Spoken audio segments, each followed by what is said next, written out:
My name's Davida Shinsky, and the title of this program is Live Without Limits, Reach Personal Success on a Daily Basis. The purpose of our show is to talk about issues around mental health and psychology, anything that keeps you from reaching your personal goals on a daily basis. And today's presentation is titled Four Scientific Reasons Why Moving Your Body Boosts Your Mental State. Your mental health and physical health don't exist in separate bubbles.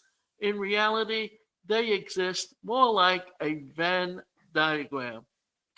For example, you might exercise for your physical health, yet this spills over and improves your mental health as well. Feel good endorphins, like personal relationships, your mental and physical health is a two-way street. Exercise impacts your mood, and your mood impacts whether or not you take care of your physical body. In other words, movement is just as much a mental health strategy as it is a physical health strategy. So let's dive into this topic a little bit more. Why and how does moving your body elevate your mental state? Before I get into it, I want to say this that many years ago, I had someone come into or break into my apartment, and I happened to be in the shower at the time. And they took advantage of this situation and tried to rape me. And what ended up happening was that weekend, the health club was doing a special uh, group exercise. And I remember going to it, and it really helped where I was in my head at the time, simply because it was an outlet to get rid of the stress that was caused by the situation I found myself in. The World Health Organization, or WHO, states that there was a 13% rise in mental health issues and substance abuse disorders from 2007 to 2017. In fact, about 20% of the world's population struggles with their mental health. And that's only what is reported. These numbers don't take into account the many silent mental health sufferers worldwide. If anything, we need movement more than ever. Along with these statistics, it's undeniable that sedentary jobs and general behavior are on the rise as technology takes over more labor intensive jobs. We spend more time sitting than ever before. This is problematic, especially when it comes to our mental health. More on this a little later on. The human body needs movement to function optimally. Unfortunately, our physical bodies have not quite evolved to the same pace as technology. This means we have to be intentional when it comes to incorporating movement into our everyday lives. I have been exercising 3 days a week for nearly 40 years. And that's because I grew up with a disability at a time when there were no laws that guarantee people with disabilities rights.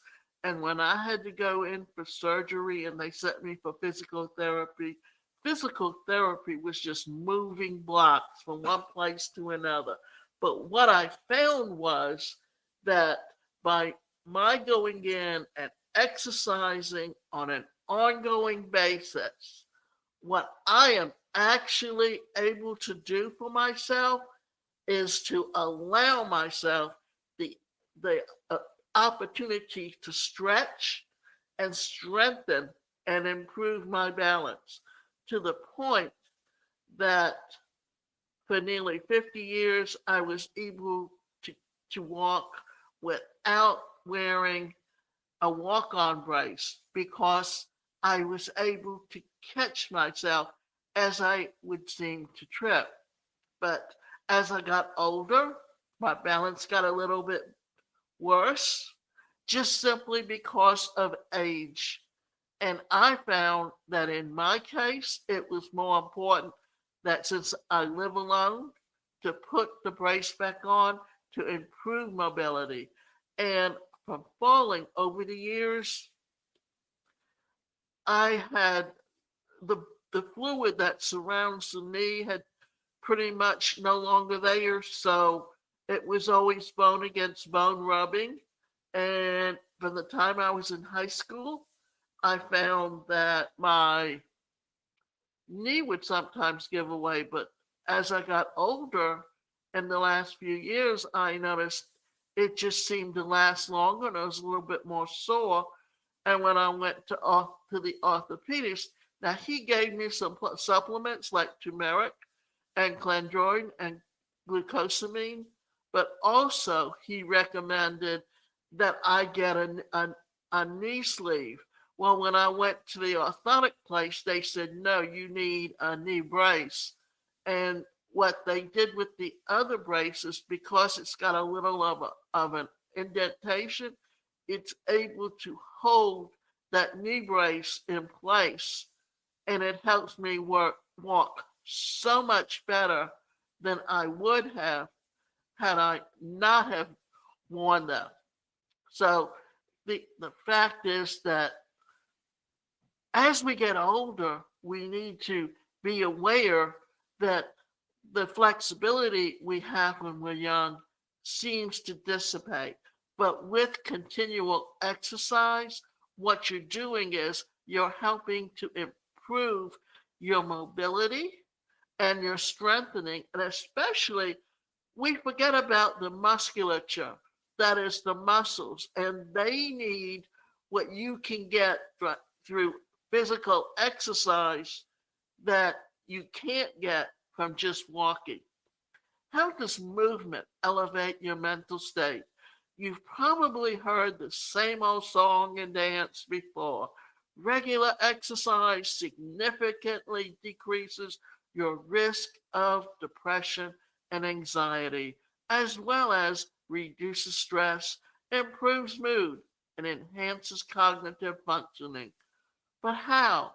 Let's examine this in a little more detail. Exercise literally increases your brain's size. There's a ton of research that supports movement increasing the size of the brain. When you move, you stimulate the brain derived neurotropic factor.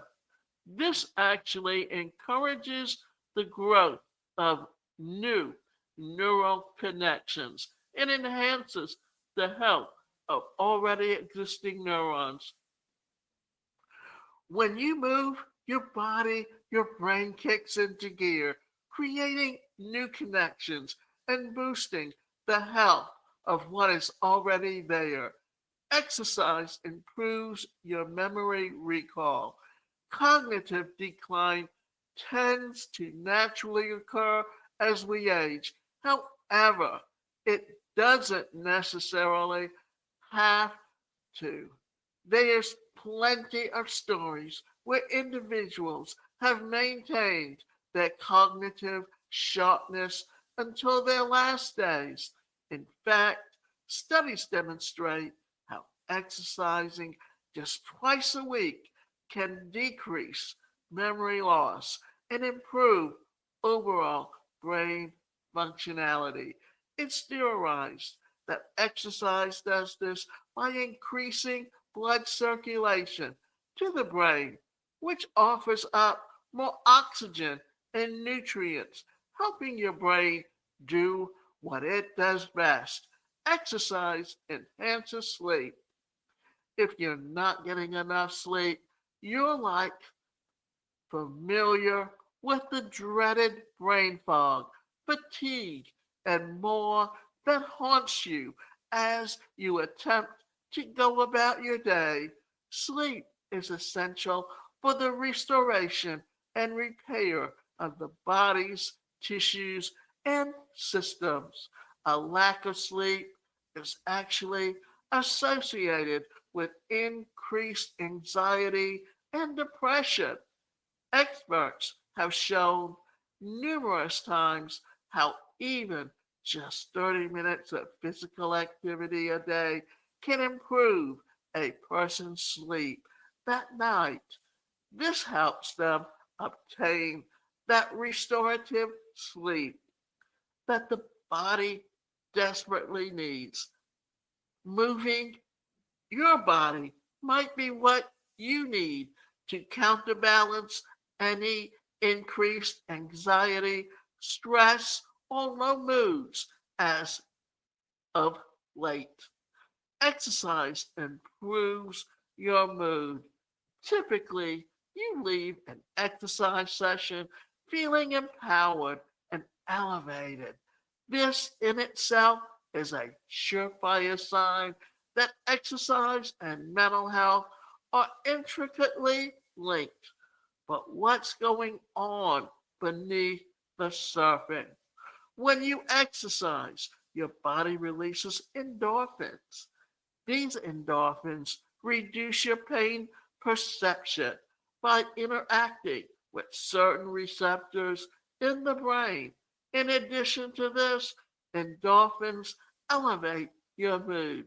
This is the reason you feel so good after an exercise session. Endorphins are the chemicals individuals are referring to when they talk about the runner's high. These changes also help combat stress by reducing the stress hormones, cortisol, in the body. Research further shows that exercise, including team sports, drastically reduces an adolescent's risk of depression. In other words, moving your body is powerful when it comes to elevating your mood and your mind. Finding the right exercise for you, despite all the recommendations out there in terms of the right type of exercise, the best physical activity is one that works for you and your life. And ideally, it's something that you like to participate in on a regular basis. For different people, that can mean different activities. The ultimate goal is to find something that you can do a couple of times a week. For example, walking, dancing, weightlifting, yoga, biking, and spinning. Or using this, what we're talking about is that there are spin classes where you actually work up your stamina by taking a 45-minute class, swimming, workout classes, tai chi. And a quick note here, you might not need to try a few activities before you find one that clicks. Just because you don't like yoga, it doesn't mean that there aren't many other activities that you can try. Start moving your body and your mental health. While you might not be motivated, a little movement might be just what the doctor ordered. Motivation aside, there are countless reasons to move your body. Joining workout classes can even foster a sense of community and belonging. This can open a whole new world to you in your life. So pencil a little more movement into your calendar. You likely won't regret it. and you'll probably feel pretty good afterward. Give your body and your mental health exactly what they need. Your body will be made for it. Now, the last thing that I'm going to say is one thing that I have found is that when it comes to exercise, I have been doing this for nearly 40 years. And I'm my own motivator because my mobility and my ability to continue to be active is very important to me. And you have to find what works for you because what works for one person may not work for someone else. But if you find what works for you, stick with it and at least work out 2 to 3 times a day.